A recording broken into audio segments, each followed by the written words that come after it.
So here John is. Zachariah and Elizabeth, the baby's born. And here come everybody else. Now watch that. Everybody else see the baby. And they say, well, he ought to be Zach Jr. Elizabeth said, no. His name is going to be John. And everybody else said, wow, you don't have a John in your family? Why you going to name him John? Ain't that just like people? They don't know where you come from.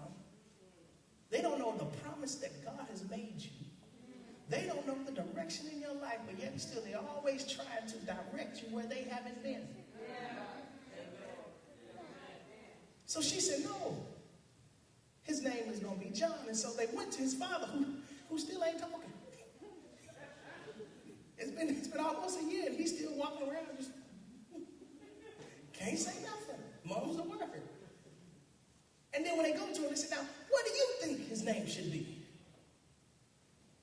And he got a piece of paper, he got a tablet, and the Bible says that he wrote out, his name shall be John.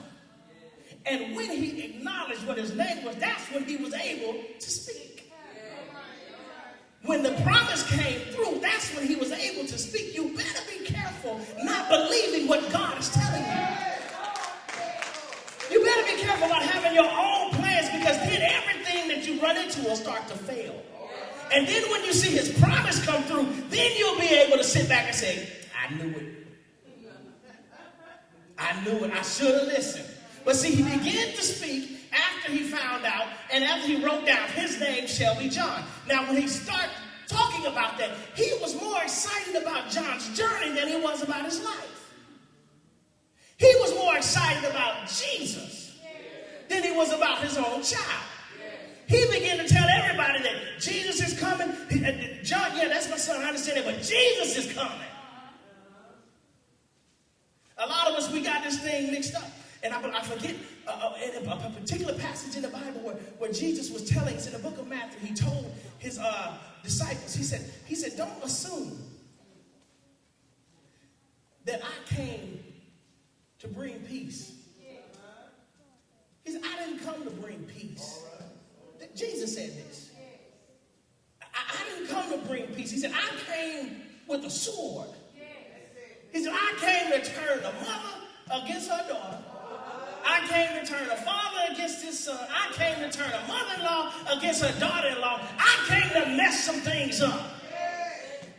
Why? Because he said, it's not important your relationship with them. What's important is your relationship with me. So now I understand why Zachariah was so excited about Jesus, because he said, that's the one that we're excited about.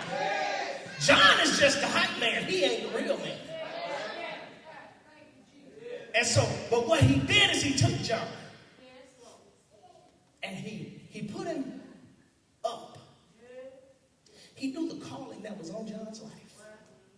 And because he knew the calling on John's life, it was a lot of things he did not let John get a hold to.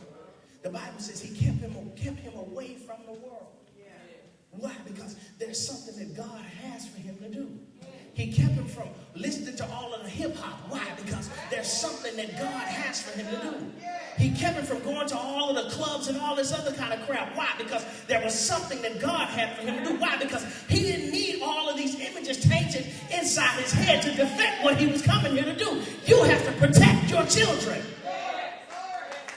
whether they want you to protect them or not. Because God says, for I know the plans that I have for you. So in other words, God has already ordained what he wants them to do. But if you walk around saying, oh, they just kids. The devil's saying, that's right, they are just kids. They give me a long time to mess them up.